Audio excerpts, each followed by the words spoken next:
Comme je l'avais signalé dans une chronique toute récente, Vladimir Poutine vient de déclencher une sorte de révolution financière en remettant en route l'étalon or pour sa monnaie nationale, le rouble.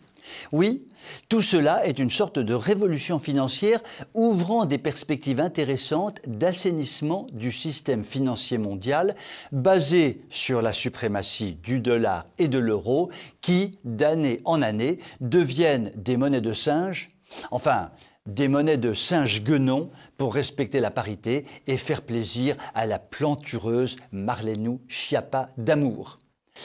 Il n'est pas exclu que nous n'ayons pas fini de mesurer les conséquences d'une telle décision. De façon très pratique, un problème crucial est en train d'émerger qui se résume très simplement. D'un côté, les États-Unis et l'Europe notamment ont pris toute une série de décisions visant à détruire le système financier mis en place par la Russie.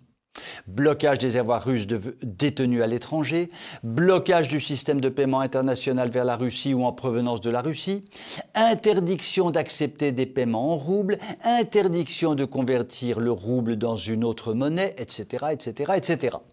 Tout irait pour le mieux dans le meilleur des mondes occidentaux si le monde occidental n'avait pas besoin de la Russie.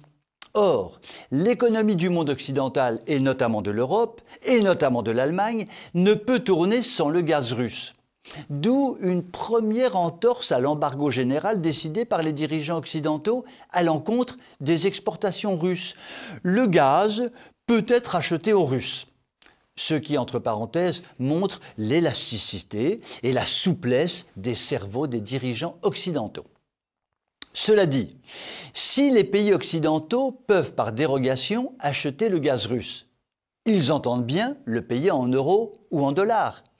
D'où une seconde entorse aux décisions prises par les dirigeants occidentaux qui avaient décidé d'interdire tout transfert de dollars ou d'euros vers la Russie.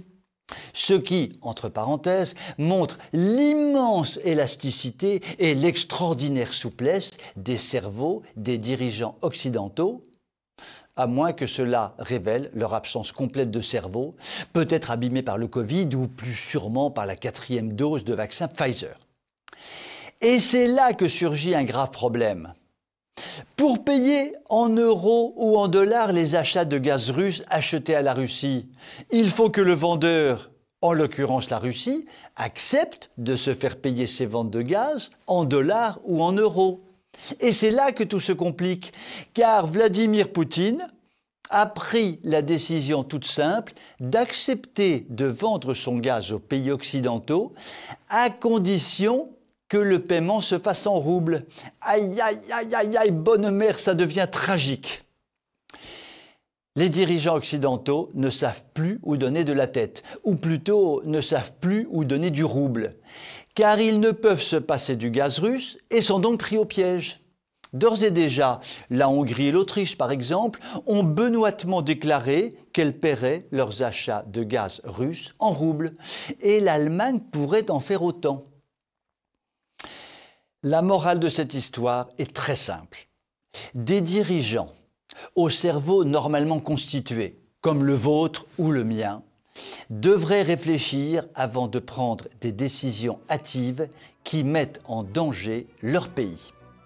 Je vous souhaite une très bonne soirée.